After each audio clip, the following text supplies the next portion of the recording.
নমস্কার, কেমন আছেন সবাই? আশা করি সবাই ভালো আছেন। আমি রকি। আজ আমি আপনাদেরকে নিয়ে যাব মোগলমারি ঘোরাতে।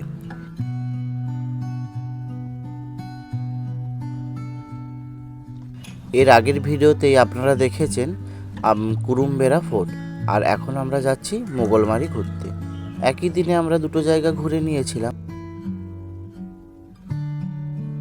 খুব একটা বেশি দূরত্ব নয়, ওই ধরুন 24 কিলোমিটার। আর এখন আমরা বেলদার রোড হয়ে দাঁতনের দিকে পৌঁছে যাব।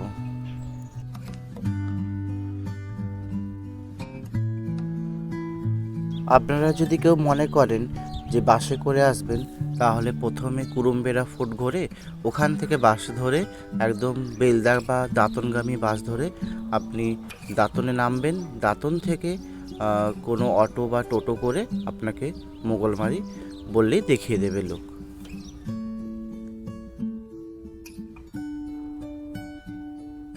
বা আপনারা যদি কেউ বাইক নিয়েও আসেন, তাহলে গুগল ম্যাপের মাধ্যমে একদম মোগলমারি আর কুরুমবেড়া ফোর্ট ঘুরে চলে যাবেন। একই দিনে দুটো হয়ে যাবে, তো খুব একটা বেশি দূরত্বও নয় আর খুব একটা বেশি সময়ও লাগবে না আপনাদের। এখন সামনের দিকে আমরা একটা ইউটার্ন নিয়ে নেব আর মোগলমারি বৌদ্ধবিহারের দিকে এগিয়ে যাব।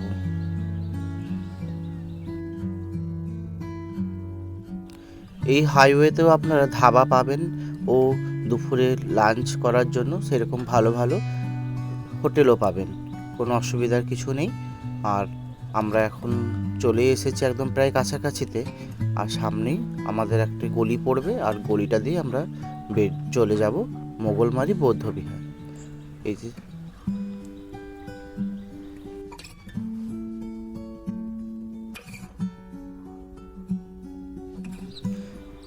একটি গ্রামের মধ্যে দিয়ে তো গলিটি, তবে বেশ সুন্দর। দুপাশে সবুজে ঘেরা আর মাঝখানে একটি কংক্রিটের রাস্তা। সামনে ধরুন ওই 15 মিনিট 10 মিনিট একটু এগিয়ে গেলে দেখা মিলবে আমাদের মোগলমারি বৌদ্ধবিহার। দেখুন কি অপূর্ব লাগছে না চারিদিকটা, ধান জমি আর মাঝখান দিয়ে রাস্তা একটি।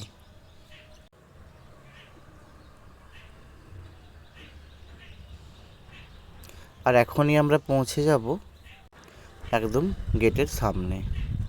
এই হলো আমাদের মোগলমারি বৌদ্ধবিহারের প্রাচীর। এই প্রাচীরের সামনের দিকে একটু পার্কিংয়ের জন্য জায়গা আছে, ওখানে আমরা গাড়িটা পার্কিং করে এসে তারপর ঢুকবো। ঢোকার মুখে যেটি প্রথমে লক্ষ্য পড়ল সেটি হচ্ছে এই পরিদর্শনের নিয়মাবলী। সত্যি এখন মানুষেরা কোনো ভালো জায়গাতে ঘুরতে এসে যে হারে নোংরা করে চলে যায়, ওই জন্য এনারা একটি বোর্ড লাগিয়ে দিয়েছেন এবং পরিদর্শনের সময়ও লাগিয়ে দিয়েছেন। সকাল 10টা থেকে বিকেল 4:30 অবধি খোলা থাকবে। তবে আমরা তো গিয়েছিলাম একটু গরমকালের মধ্যে, তো অনেকক্ষণই খোলা ছিল, অসুবিধা খুব একটা নয়। সামনে টুকাইদা, সুমিতদা আর সৈকতদা।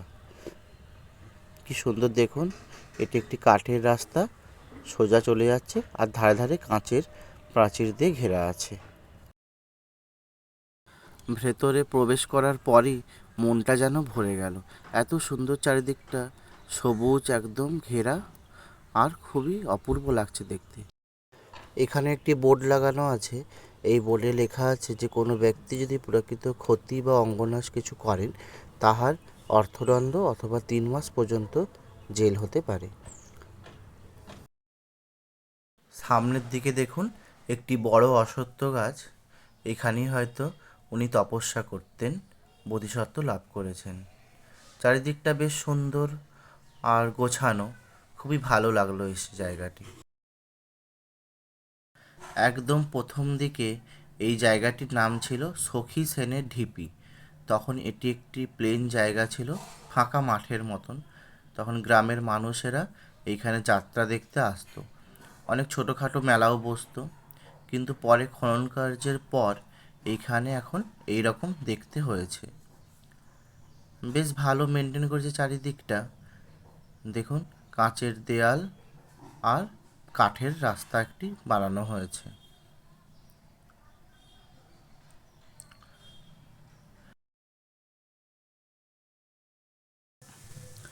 1920 দশকের শ্রী নরেন্দ্রনাথ বিশ্বাস নামে এক স্থানীয় মানুষ এই জায়গার প্রাচীন বৌদ্ধ সম্পর্কে ধারণা দেন।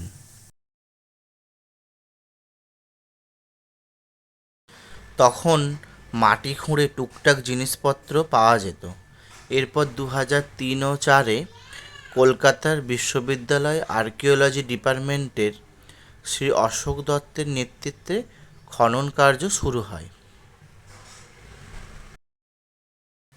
এরপর এখানে অনেক জিনিসপত্র টুকটাক পাওয়া যায়, ওই ভাঙা কলসি, মাটির অলংকার ইত্যাদি।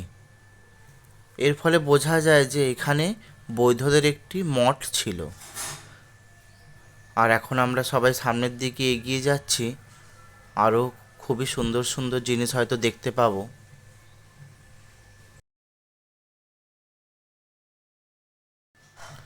বেশ অনেকটা বড় জায়গা নিয়েই এই খনন কার্যটি চালানো হয়েছে।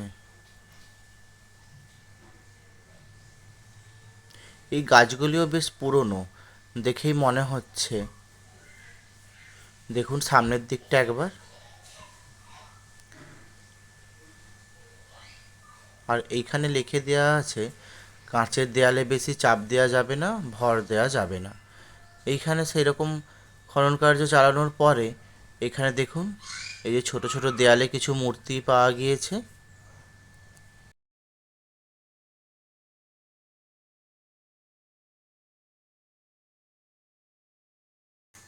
বর্তমানে এখন এটি একটি খুব ভালো প্রত্নতাত্ত্বিক স্থান হয়ে উঠেছে। এখানে খনন কার্যের কিছু জিনিসপত্র মিউজিয়ামে রাখা হয়েছে। আমি একবার আপনাদেরকে মিউজিয়ামে নিয়ে গিয়েও দেখাই, চলুন।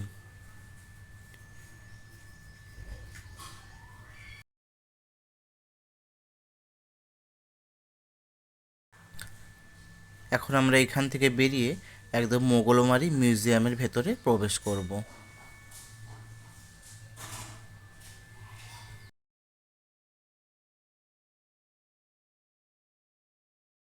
মিউজিয়ামে ঢোকার জন্য কোনো প্রবেশ মূল্য লাগছে না।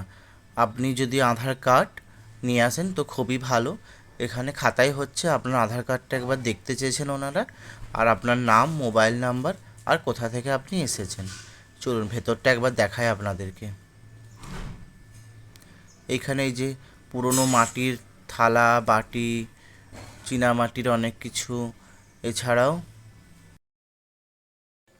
এইখানে কিছু দেয়ালে ফটো রাখা আছে। এগুলি ড্রোন ক্যামেরায় তোলা। যখন একদম প্রথম দিকে খনন কার্য শুরু হয়েছিল তখন ফটোগুলি তুলে এখানে বাঁধা হয়েছে মিউজিয়ামে। কিছু কয়েন, মাটির কিছু মূল্যবান জিনিস, এছাড়াও ওনারা বলছিলেন যে এখানে একটি বড় গৌতম বুদ্ধদেবের পাথরের মূর্তি পাওয়া যায়। এছাড়াও কিছু গুরুত্বপূর্ণ জিনিস, সেগুলি হচ্ছে আমাদের মিউজিয়ামে সংরক্ষিতভাবে রাখা আছে।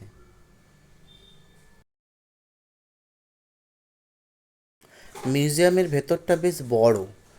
আপনি যদি একটু সময় নিয়ে আসেন তাহলে খুব খুঁটিয়ে নাতিয়ে ভালোভাবে জিনিস দেখতে পারবেন ও পড়তেও পারবেন।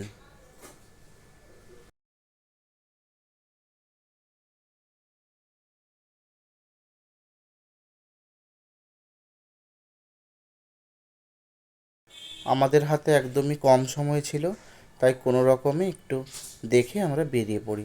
ওইটুকুই আমি আপনাদের কাছে তুলে ধরলাম।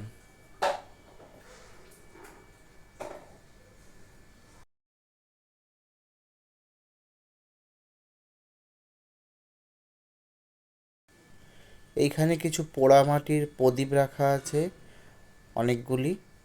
এগুলি খনন কার্যে পাওয়া গিয়েছে। এখানে অনেকগুলি বই রাখা আছে। এই বইগুলিতে এখানকার কিছু কাহিনী তোলা আছে।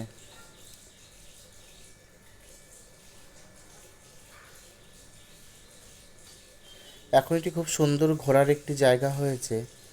অনেকে আসছে, আর বিকেলের দিকটায় একটু বেশি ভিড় আছে।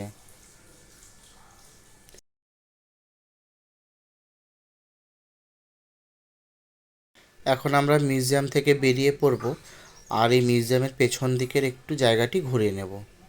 পেছন দিকটাও বেশ অনেকটা বড় জায়গা নিয়ে করা আছে।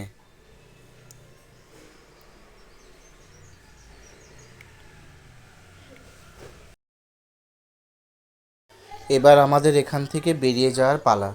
চলুন দেখা হচ্ছে খুব তাড়াতাড়ি পরের ভিডিওতে। ততক্ষণ ভালো থাকবেন, সুস্থ থাকবেন, সাবধানে থাকবেন।